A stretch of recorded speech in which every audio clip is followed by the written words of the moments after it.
It's neither dividend nor interest. It's just a freebie.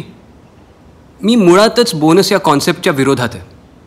आता मार्केटच्या conditions काय आहेत, बँकांची परिस्थिती काय आहे, इतर कंपन्या ज्या ले ऑफ करतायत त्या उगाचच करतायत का? आपला फोकस ह्यावेळी कमीत कमी खर्चात प्रोडक्टिव्हिटी मॅक्झिमाइज करण्यावर असला पाहिजे. अँड आय जेन्युइनली बिलीव्ह की ह्या परिस्थितीत बोनसची उधळखोरी आपल्या कंपनीला परवडण्यासारखी नाही आहे. I am against it. I second his opinion. काय ही कंपनी मी एका वेगळ्या तत्वावर उभी केली आहे. अकाउंटिंग, डेबिट, क्रेडिट या शब्दात नाही मांडता येणार ते. तुम्हाला ओल्ड स्कूल वाटेल, पण ठीक आहे, काही हरकत नाही. पण परिस्थिती अनुकूल नसताना सुद्धा आपल्याला जो फायदा झाला आहे त्याचं बरंचसं श्रेय त्या सगळ्या बाहेर काम करणाऱ्या लोकांचं आहे. काय झालं?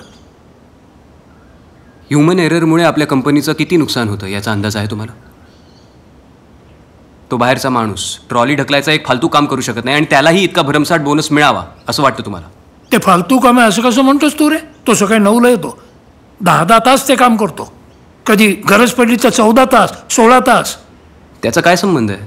तुला काय माहिती आहे त्याच्याबद्दल? तो ज्या प्रकारचं आयुष्य जगतो ना तसा एक दिवस राहू शकणार नाहीस तू. हे खूपच ओव्हररेटेड वाक्य आहे. हां, दिव्याखाली अभ्यास करून आयुष्य जगलो वगैरे. आणि त्याला जर का स्वतःचं आयुष्य बदलायचं असेल तर त्यांनी स्वतःची एफिशियन्सी इम्प्रूव्ह करावी. आणि बरीच लोक असं आयुष्य जगतात, गरज पडली की जगता येतं. पडले का गरज? कधी पडावी अशी इच्छा आहे का तुमची? आपण व्होटिंग करूया का?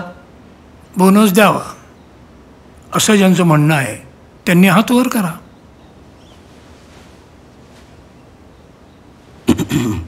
वेल, 4 in favor of bonus and 4 against it. So it's a tie. कायद्यानुसार अशा परिस्थितीत कास्टिंग वोट म्हणजे निर्णायक वोट, तो अधिकार आपलाच असेल चेअरमन साहेब. ॲब्सोल्युटली. एकाच माणसाने 2-2दा मतदान करावं आणि आपण म्हणतो की ही एक डेमोक्रॅटिक प्रोसेस आहे. फेअर.